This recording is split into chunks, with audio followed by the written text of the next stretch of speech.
बिहार में समाजी इंसाफ की बहार, इस उन्वान के साथ मैंने इनकलाब अखबार में आज एक मजमून लिखा है। मैं आपके सामने इसको पढ़ना चाहता हूं। बिहार से एक मुस्बत खबर आ रही है। 7 जनवरी के दिन हुकूमत बिहार ने जात पर मबनी गिनती का आगाज कर दिया है। इस मुहिम के तहत सरकारी अहलकार को हर घर जाकर मकानों की गिनती करनी है। इसके अलावा शहरियों के मुआशी हालात और जात से मुतालिक जानकारी ली जाएगी। यह काम 2 मराहिल में पूरे किए जाएंगे। इस पर कुल खर्च 500 करोड़ रुपए आएंगे। पहला मरहला 7 जनवरी से 21 जनवरी तक चलेगा, जिसके दौरान मकानों से मुतालिक मालूमात जमा की जाएगी। दूसरा मरहला 1 अप्रैल से 30 अप्रैल के दरमियान पूरा किया जाएगा, जिसके तहत शहरियों की जात से मुतालिक जानकारी और समाजी और मुआशी आदादो शुमार इकट्ठे किए जाएंगे। 31 मई के रोज इस मुहिम का इख्तिताम हो जाएगा। वज़ीर आला नीतीश कुमार ने कहा है कि यह सर्वे शहरियों की जात और बिरादरी के बारे में पूरी तफसील के साथ आदादो शुमार हासिल करेगा और यह अमल तरक्की की रफ्तार को तेज करेगा। वाज़े रहे कि गुज़श्ता साल 2 जून को रियासती काबीना ने तमाम सियासी जमातों के जात पर मबनी मर्दमशुमारी कराए जाने के मुतालबे को तस्लीम कर लिया था। फिर बिहार सरकार ने भी इत्तेफाक के साथ जात पर मबनी मर्दमशुमारी कराने से मुतालिक एक करारदाद पास की थी।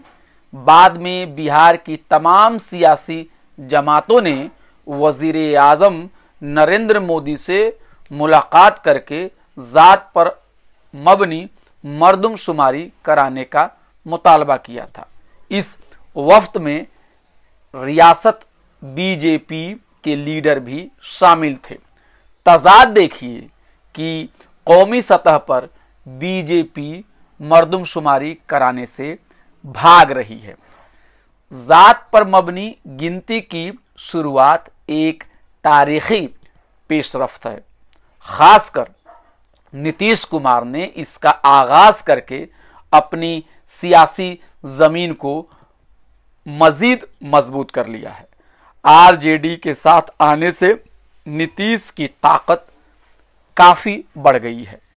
हालांकि आरजेडी काफी पहले से ही इस मसले को उठाती रही है, मगर कई सारी कौमी सियासी पार्टियों में इस सवाल को लेकर तजब्जुज़ बरकरार है। एक तरफ उनको डर लगता है कि जात पर मबनी मर्दमशुमारी कराने से दबी सच्चाई सामने आ जाएगी कि किस जात और बिरादरी के लोग वसाइल पर अपने हक से कहीं ज्यादा कब्जा जमाए हुए हैं। यही वजह है कि बार बार यह दलील दी जाती है कि जात और बिरादरी से मुतालिक मर्दमशुमारी कराना एक पेचीदा अम्र है और इससे वसाइल का बड़ा नुकसान होता है।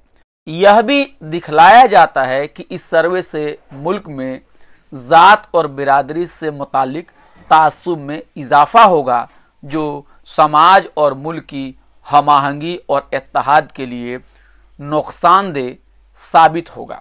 हालांकि इन बातों में सच्चाई बहुत कम है।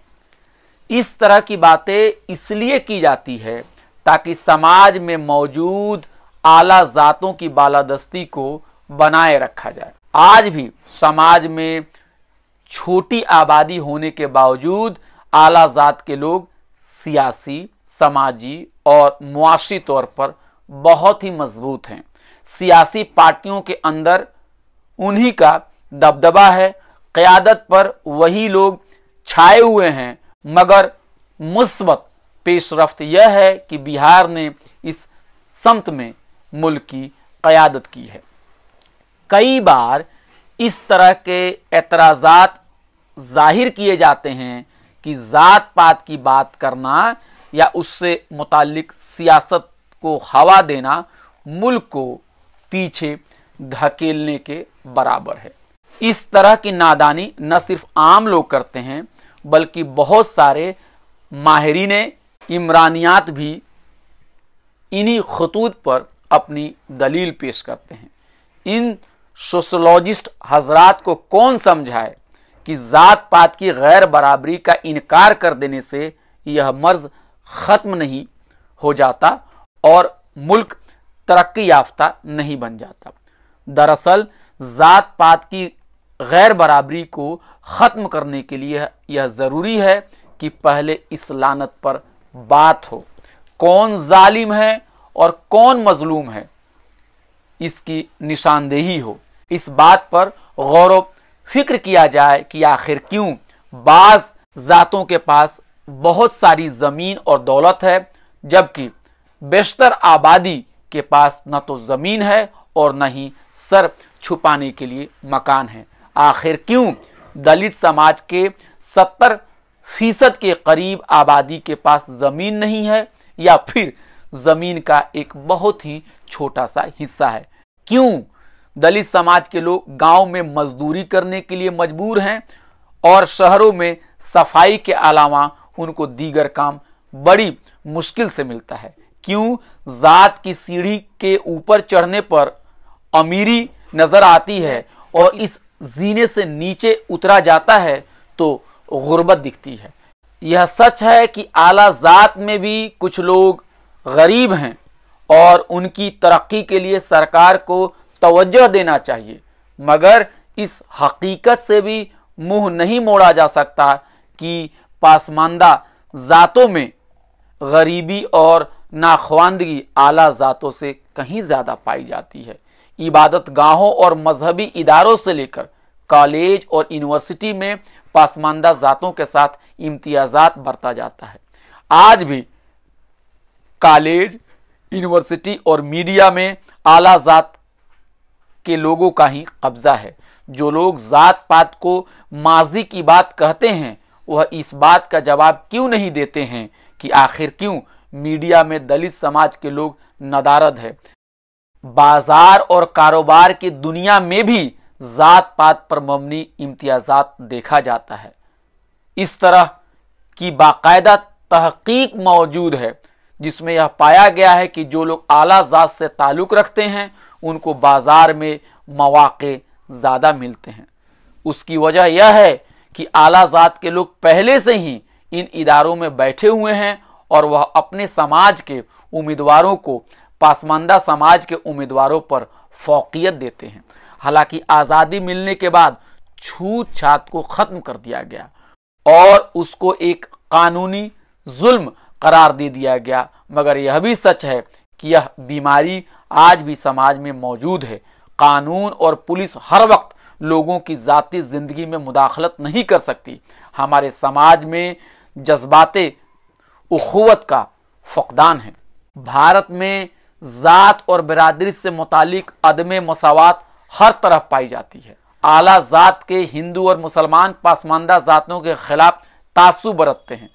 आज भी ज्यादातर शादियां जात और बिरादरी की दीवार को बनाए रखने के लिए ही अमल में आती हैं।